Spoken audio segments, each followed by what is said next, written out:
और चलिए अब रुक करते हैं मध्य प्रदेश की सियासत का, जहां कांग्रेस की नारी सम्मान योजना को लेकर इस वक्त सियासत गरमाई हुई है। पोहा के फॉर्म मिले हैं। बीजेपी ने इसे लेकर अब कांग्रेस पर निशाना साधा। बहनों की गोपनीयता और निजता भंग की जा रही है, ये बेहद आपत्तिजनक है। बीजेपी की बात सच साबित हुई, ये फॉर्म रद्दी की टोकरी में ही जाएंगे।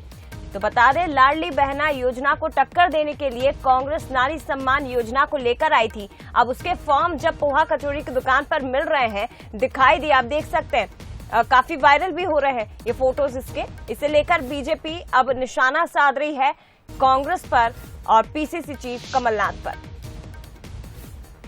प्रदेश की महिलाओं के साथ बहुत बड़ा षड्यंत्र कांग्रेस पार्टी ने रचा है और उसका उदाहरण फिर से सामने आया है। ये नारी सम्मान के जो फॉर्म भरवाए गए थे, जिसमें समग्र आईडी, आधार कार्ड और साथ में मोबाइल नंबर लिया गया था, अब वो ठेलों पर दिखाई दे रहा है। कोई उसमें कचौड़ी बेच रहा है, कोई उसमें मूंगफली बेच रहा है।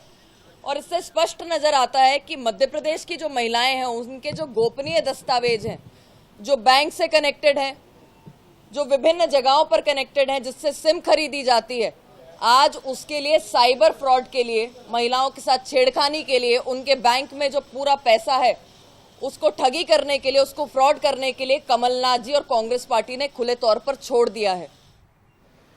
देखिए, भाजपा सिर्फ दुष्प्रचार फैलाती है और मेरा सवाल एक ही है कि भाजपा नारी सम्मान योजना से इतनी क्यों घबरा रही है?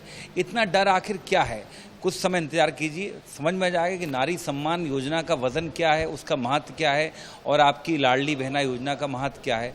हम तो साफ कहते हैं, इस तरह का आप दुष्प्रचार फैला रहे हैं, वो ये भी बताता है कि आपकी नारियों के मामले में आपकी सोच क्या है और आपकी वास्तविकता, मानसिकता कितनी घटिया है कि आप इस तरह की चीज़ों को प्रचारित कर रहे हैं। वो तो अगर कोई इस तरह के छोटे छोटे पोस्टर रहते हैं, पर्चे रहते हैं, वो तो कहीं भी मोदी सरकार के भी, शिवराज सरकार के भी आपको कहीं पड़े मिल जाएंगे। लेकिन जिस तरह से भाजपा उसमें दुष्प्रचार फैला रही, इस पर हमको आपत्ति है और ये कहीं ना कहीं नारी के प्रति आपकी दुर्भावना भी बताता है। इसी पर ज्यादा बातचीत करेंगे, सीधे रुख करते हैं एग्जीक्यूटिव एडिटर मनोज सैनी जी हमारे साथ इस वक्त लाइव जुड़े हुए हैं। मनोज जी, लाडली बहना योजना को टक्कर देने के लिए कांग्रेस ने नारी सम्मान योजना की घोषणा की, फॉर्म भी भरवाए गए, लेकिन ऐसे में जब ये फॉर्म दुकानों पर सामने आ रहे हैं, पोहा कचौड़ी उस पर बेचा जा रहा है, तो बीजेपी को तो मौका मिलेगा ही है। देखिए, निश्चित रूप से, और नारी का सम्मान कौन कर रहा है, अब ये बड़ा मुद्दा है, क्योंकि दोनों किताबें, कांग्रेस कहती है हम भी नारी का बहुत सम्मान करते हैं, भारतीय जनता पार्टी भी हमेशा ये कहती आई है कि हम नारी का बहुत सम्मान करते हैं। लेकिन एक फॉर्म, ये बात सच है कि एक फॉर्म भरा जाता है, उसमें तमाम तरह की जानकारियां होती है। जैसा कि भारतीय जनता पार्टी का आरोप है, जो वीडियो वायरल किया गया, उसको देखें तो वो फॉर्म जहां तहां दिखाई दे रहा है, उस पर समोसे कचौड़ी खाए जा रहे हैं।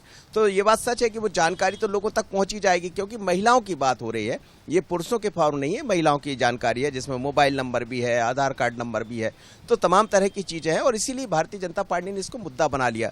पर अब लड़ाई जो समझ आ रही है जया, वो समझ आ रही नारी सम्मान वर्सेज लाडली बहना। अब कौन किससे कितना आगे निकलेगा? लाडली बहना को सम्मान जनता का मिलेगा या नारी सम्मान योजना को जनता का सम्मान मिलेगा, ये महत्वपूर्ण हो जाता है। पर चुनाव का वक्त है, जहां भी ऐसी कमियां होंगी, जहां भी ऐसी गलतियां किसी भी पार्टी से होंगी, तो एक दूसरे पर आरोप प्रत्यारोप भी लगेंगे और इस तरह की सियासी जो बातें हैं वो सामने भी आएगी और सियासत गर्माती रहेगी। बिल्कुल, और फिलहाल गलती तो कांग्रेस की ओर से हुई है सर, जिसे भुनाने की कोशिश अब बीजेपी की ओर से की जा रही है। फिलहाल बहुत धन्यवाद आपका तमाम जानकारी साझा करने के लिए। तो देखिए, ये वो तस्वीर है जो सोशल मीडिया पर तेजी से वायरल हो रही है।